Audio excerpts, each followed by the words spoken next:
Hold it. That's close enough, Army. You got my payment?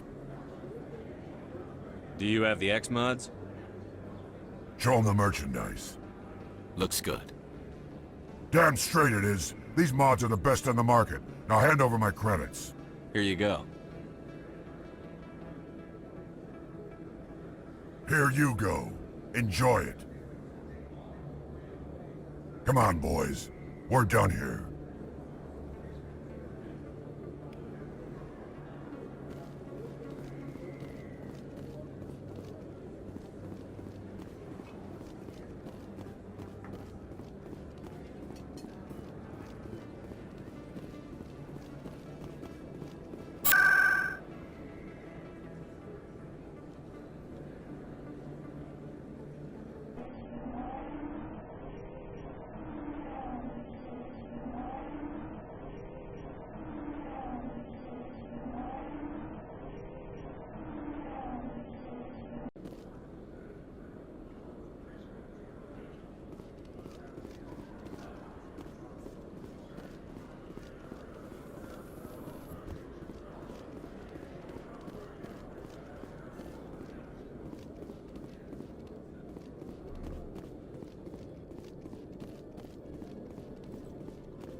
Commander, I hear you have something for me. Here's your shipment, Chelik. Excellent. This is everything I need. Maybe more than I need. Here, Commander, take this. I won't need it, and you've earned some payment for your work. I appreciate your help. It shows a lot of integrity. You didn't need to do anything after I let Jenna go.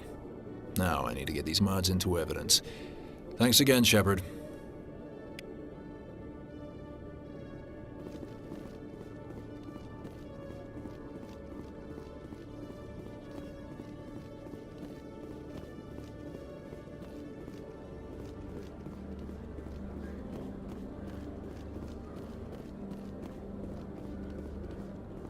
In other news, Exogeny Corp is still denying reports that one of their survey teams has gone missing in the Hades Gamma Cluster.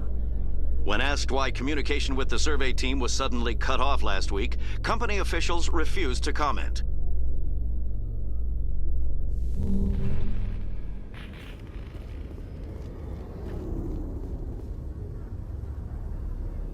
I've got big news for you, Shepard. Captain Anderson is stepping down as commanding officer of the Normandy. The ship is yours now. She's quick and quiet, and you know the crew. Perfect ship for a Spectre. Treat her well, Commander. I'll take good care of her, sir. I know you will, Commander. I want the truth. Why are you stepping down, sir? You needed your own ship. A Spectre can't answer to anyone but the Council. And it's time for me to step down. What kind of leads do we have? Saren's gone. Don't even try to find him. But we know what he's after. The Conduit. He's got his Geth scouring the Traverse looking for clues. We had reports of Geth in the Pharos system shortly before our colony there dropped out of contact, and there have been sightings around Noveria. Find out what Saren was after on Pharos and Noveria. Maybe you can figure out where the Conduit is before he does. Anything else? We have one more lead. Matriarch Benezia, the other voice in that recording. She has a daughter, a scientist who specializes in the Protheans. We don't know if she's involved, but it might be a good idea to try and find her. See what she knows. Her name's Liara, Dr. Liara Tassoni. We have reports she was exploring an archaeological dig on one of the uncharted worlds in the Artemis Tau cluster. The colonists on Pharos might still be alive. It's your decision, Commander. You're a Spectre now. You don't answer to us. Your actions still reflect on humanity as a whole. You make a mess and I get stuck cleaning it up. I'll try not to make things any harder on you, Ambassador. Glad to hear it, Commander. Remember, you were a human long before you were a Spectre. I have a meeting to get to. Captain Anderson can answer any questions you might have. Yes, Commander? How are you holding up? Honestly, this isn't how I pictured my career coming to an end. Pushing papers really isn't my thing. But you're the one who can stop Saren. I believe in you, Shepard. If that means I have to step aside, so be it. Any extra intel you can give me on our colony at Pharos? The entire planet used to be one giant Prothean city, mostly ruins now. But some of the infrastructure is still intact. The colony tried to build on what the Protheans left behind. We lost all contact with them when the Geth attacked. Tell me what happened with you and Saren 20 years ago. It's close to 20 years ago now. Ambassador Goyle was our representative here on the Citadel. Like Udina, she wanted to get a human into the Spectres. She chose me. The Council sent Saren to keep an eye on me and evaluate my performance, just like they sent Nihilus to keep tabs on you. Why weren't you honest with me? It's not something I'm proud of. I had a chance to become the first human Spectre, and I failed. Saren made sure of that. I think I deserve the whole story. We had intel on a rogue scientist being funded by Batarian interests. He was trying to set up a facility to develop illegal AI technology out in the Verge. Alliance intel had done all the work, but the Council wanted a Spectre involved. We compromised. I was assigned to help Saren in his investigation. We tracked the scientist to a refining facility on Kamala. He was hidden away somewhere inside, protected by an army of Batarian mercenaries. The plan was simple. Sneak into the plant, capture the scientist, sneak back out. Quick, quiet, and a minimum of bloodshed. The only thing I care about is stopping Saren. You're right, Commander. It's no good living in the past. What do you know about the Artemis Tau cluster? Not much. I've never been there myself. A handful of systems with a few small, uncharted worlds, but no real colonies. Might not be easy finding Dr. Tassoni out there. My advice is to look for the world with the Prothean ruins. What can you tell me about Novaria? Novaria's trouble. Always has been. The whole planet's basically a center for corporations to conduct illegal research. Watch your back there, Shepard. Spectres are about the only form of Citadel authority Novaria respects. But they aren't popular. I should go. I'll be here if you need anything.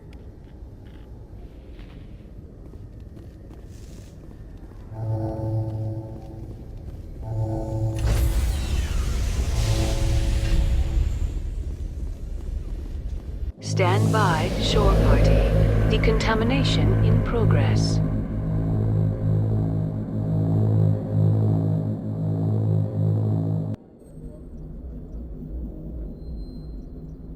I heard what happened to Captain Anderson. Survives 100 battles and then gets taken down by backroom politics. Just watch your back, Commander. Things go bad on this mission, you're next on their chopping block. Captain Anderson should be the one in charge. It's like I'm stealing the ship from him. Yeah, the captain got screwed. But it's not like you could have stopped it. Nobody's blaming you. Everyone on this ship's behind you, Commander. 100%. Intercom's open. If you got anything you want to say to the crew, now's the time. This is Commander Shepard speaking. We have our orders. Find Saren before he finds the conduit. I won't lie to you, crew. This mission isn't going to be easy. For too long, our species has stood apart from the others. Now it's time for us to step up and do our part for the rest of the galaxy. Time to show them what humans are made of. Our enemy knows we're coming. When we go into the Traverse, Saren's followers will be waiting for us. But we'll be ready for them, too. Humanity needs to do this. Not just for our own sake, but for the sake of every other species in Citadel space. Saren must be stopped. And I promise you all, we will stop him. Well said, Commander. Captain will be proud. The captain gave up everything so I could have this chance. We can't fail. Yes, sir.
Message coming in. Patching it through.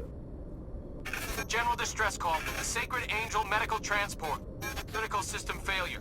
Losing power. Emergency landing. Argos. Communications failing. Life support and emergency transponder. Won't last. Please hurry.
This must be the place. Careful. Yeah. It's a trap!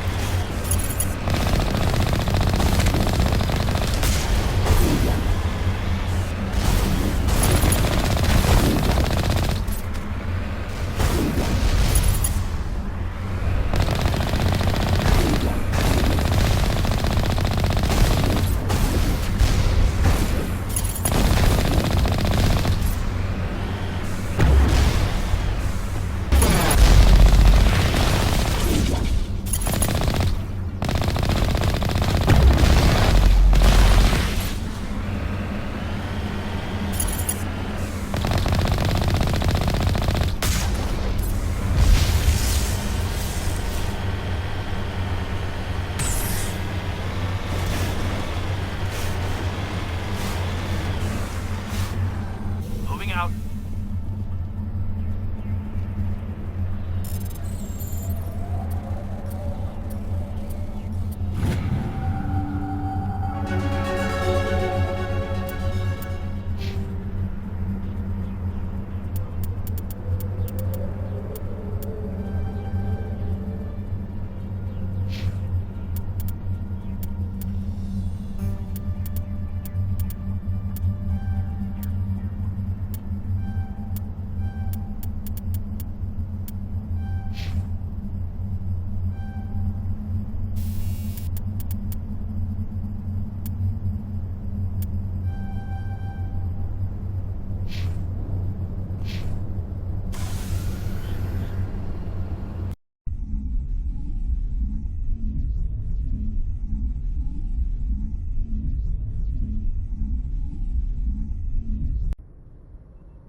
Anything you need, Commander?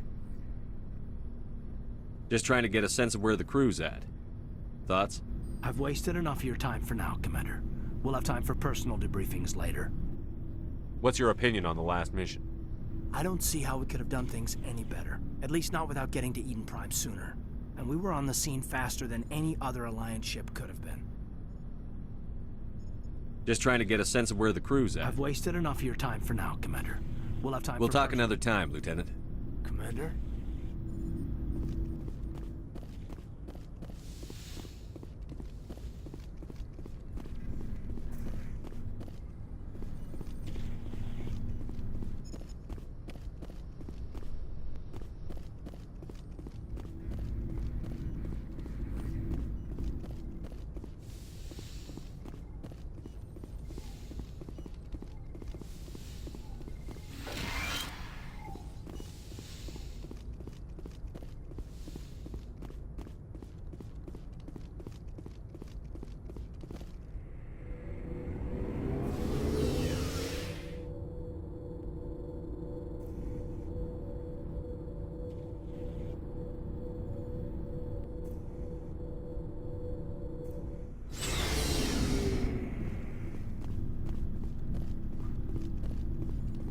Thanks for bringing me on board, Commander. I knew working with a Spectre would be better than life at CSEC. Have you worked with a Spectre before? Well, no, but I know what they're like. Spectres make their own rules. You're free to handle things your way. At CSEC, you're buried by rules. The damn bureaucrats are always on your back. For the most part, the rules are there for a reason. Maybe. But sometimes it feels like the rules are only there to stop me from doing my work. If I'm trying to take down a suspect, it shouldn't matter how I do it, as long as I do it. But CSEC wants it done their way. Protocol and procedure come first. That's why I left. So you just quit because you didn't like the way they do things? There's more to it than that. It didn't start out bad, but as I rose in ranks, I got saddled with more and more red tape. CSEC's handling of Saren was typical. I just couldn't take it anymore. I hate leaving. I hope you made the right choice. I'd hate for you to regret it later. Well, that's sort of why I teamed up with you. It's a chance for me to get off the Citadel, see how things are done outside CSEC. Either way, I plan to make the most of this.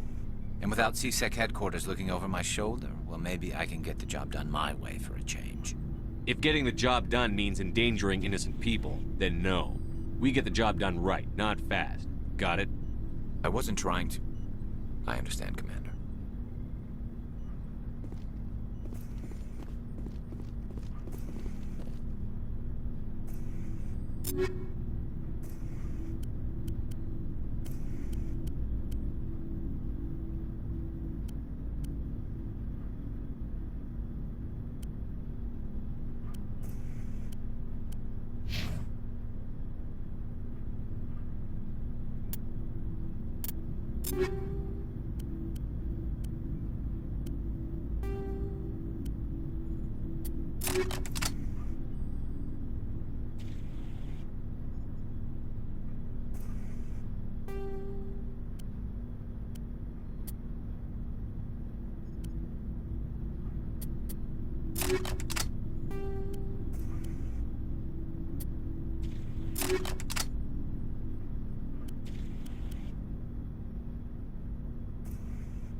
Nice ship you've got, Shepard.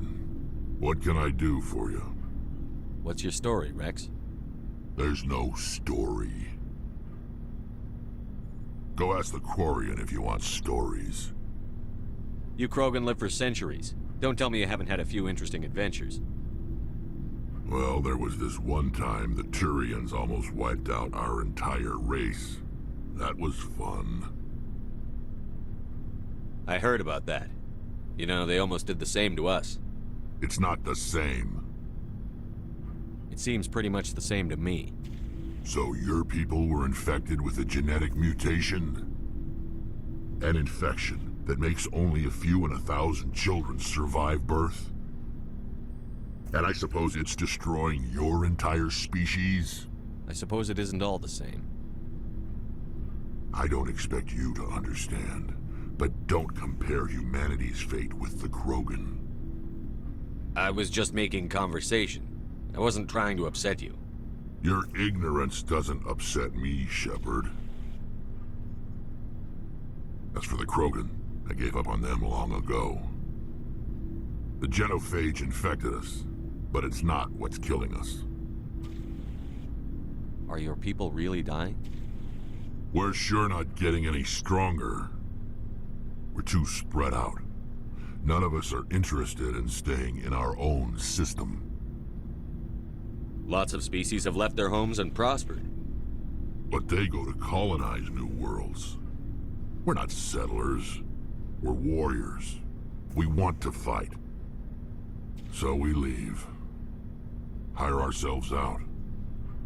And most of us never go back. What can you tell me about the genophage? Ask the Solarians if you want details. They made it. All I know, it makes breeding nearly impossible. Thousands die in stillbirth, and most never get that far. Every Krogan is infected. Every one. And no one's rushing to find a cure. Why don't the Krogan try to find a cure? When was the last time you saw a Krogan scientist? You ask a Krogan, would he rather find a cure for the genophage or fight for credits? He'll choose fighting every time. It's just who we are, Shepard. I can't change that. Nobody can. So long, Rex. Shepard.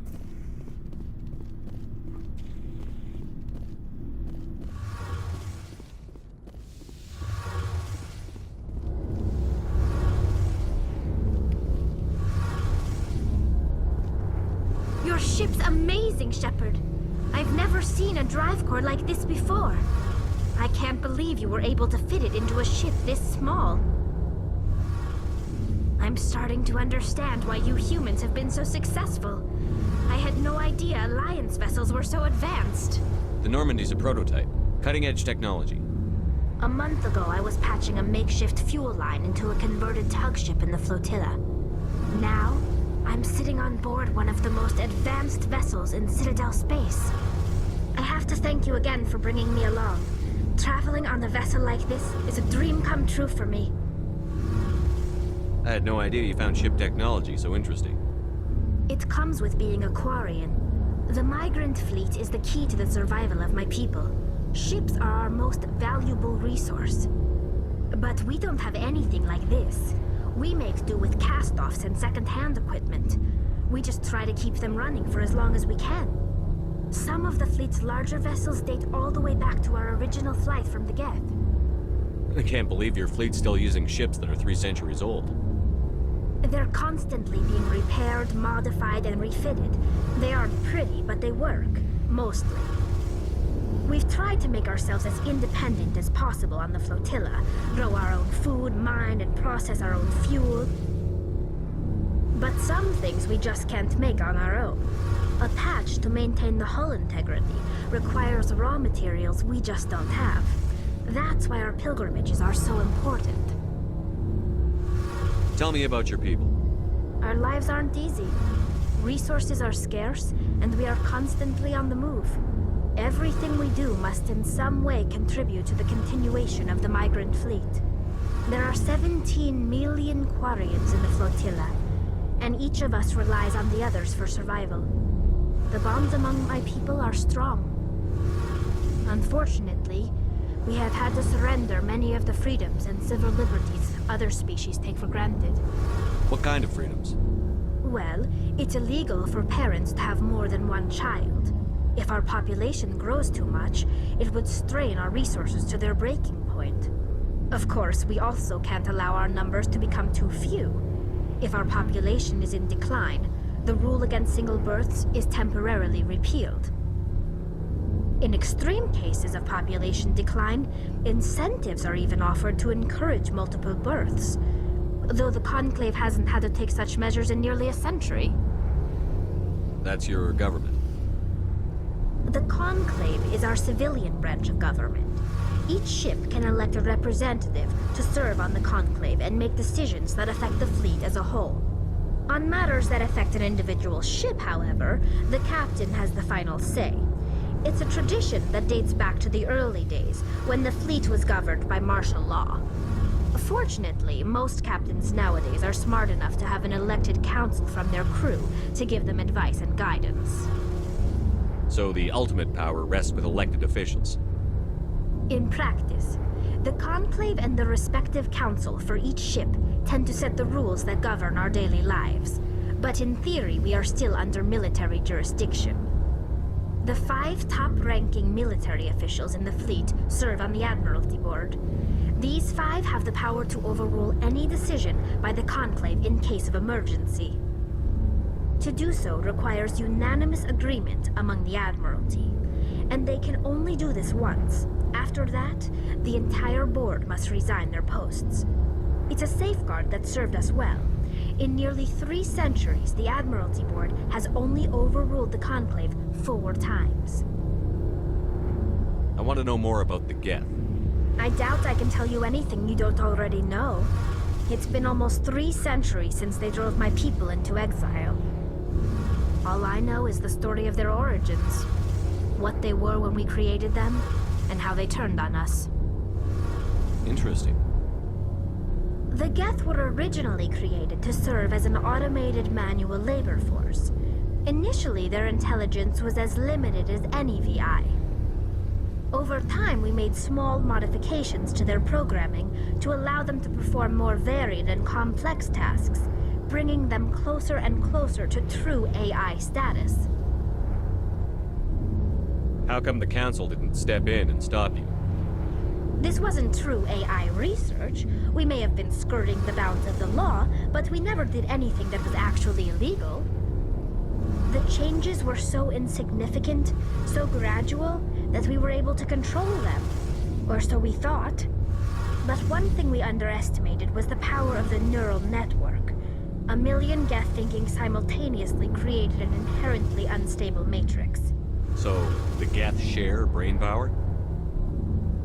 Many of the Geth's logic systems were designed to work in concert with other nearby Geth. Basically, the more of them you have in a group, the smarter they are. What made them rebel? As we built more and more Geth, their effective intelligence became more sophisticated, more abstract. One day, a Geth began to ask its Quarian overseer questions about the nature of its existence. Am I alive? Why am I here? What is my purpose? As you can imagine, this caused a near panic among my people. I don't see what's so bad about those questions. The Geth were created to engage in mundane, repetitive, or dangerous manual labor. That's fine for machines, but it won't satisfy a sentient being for long.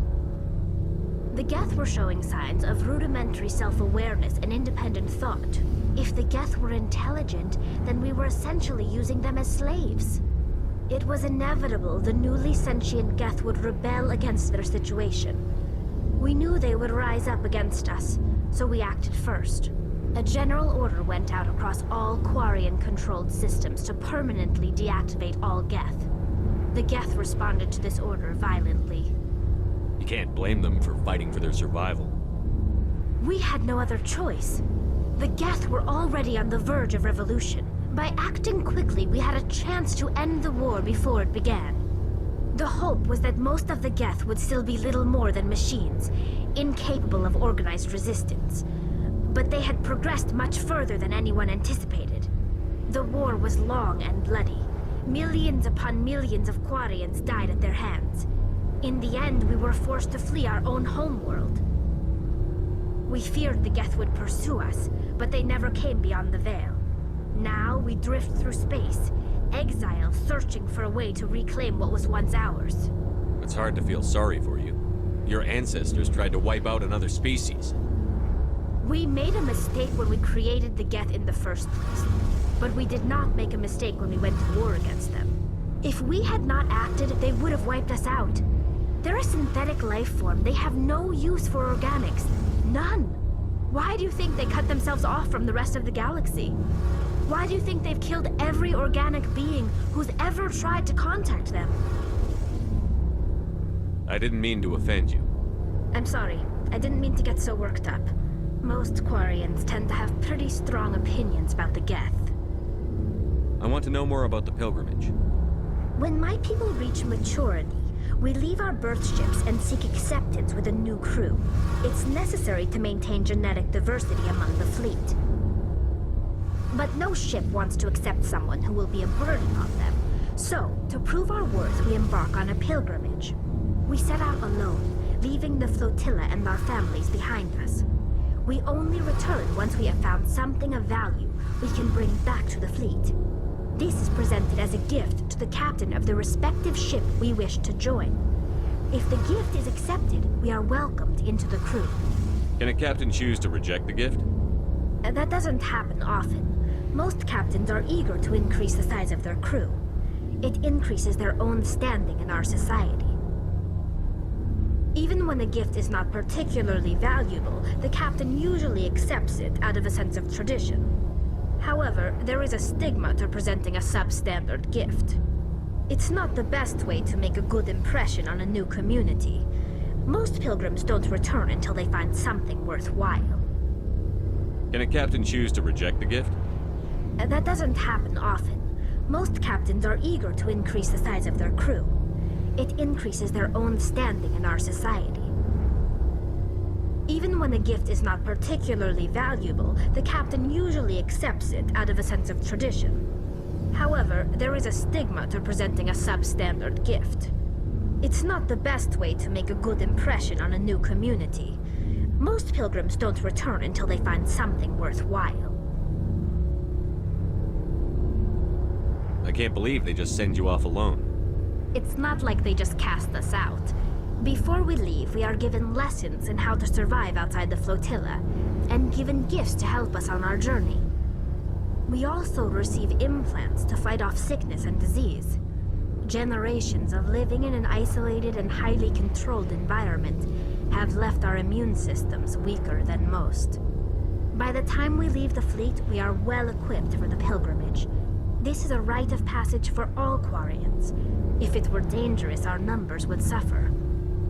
Virtually every pilgrimage ends with a triumphant return and the ritual presentation of the gift to one of the fleet's captains.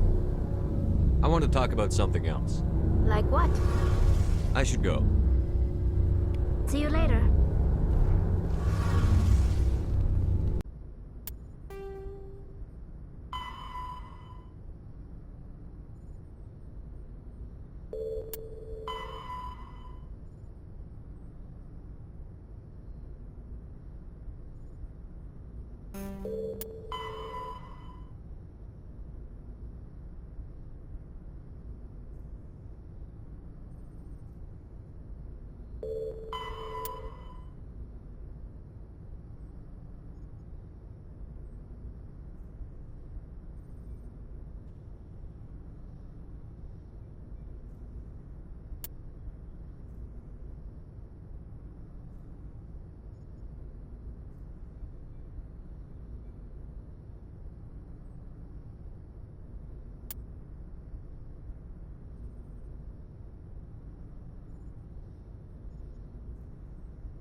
The Asari were the first species to discover the Citadel.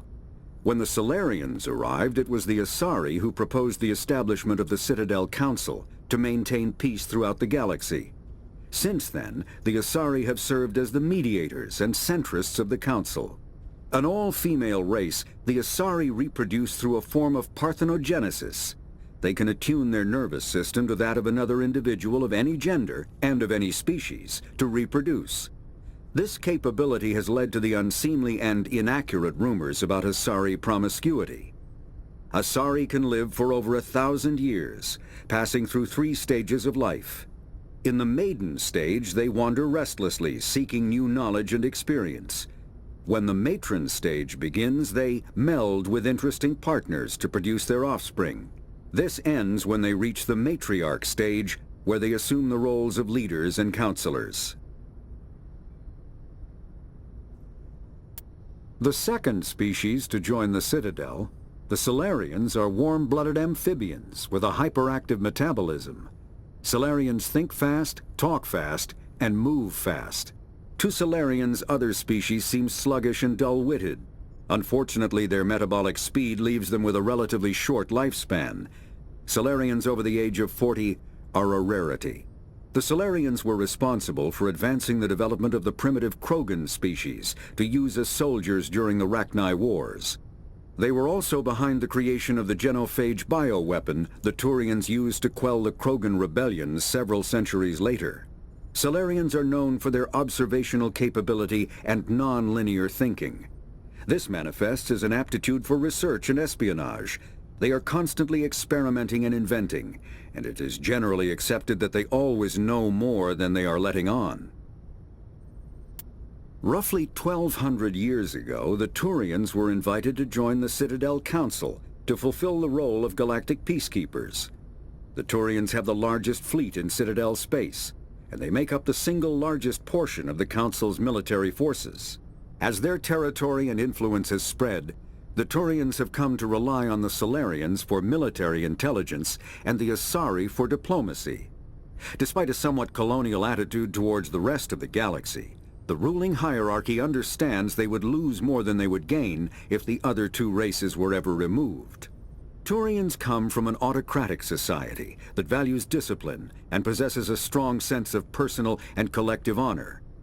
There is lingering animosity between Turians and humans over the First Contact War of 2157, which is known as the Relay 314 incident to the Turians. Officially, however, the 2 species are allies, and they enjoy civil, if cool, diplomatic relations.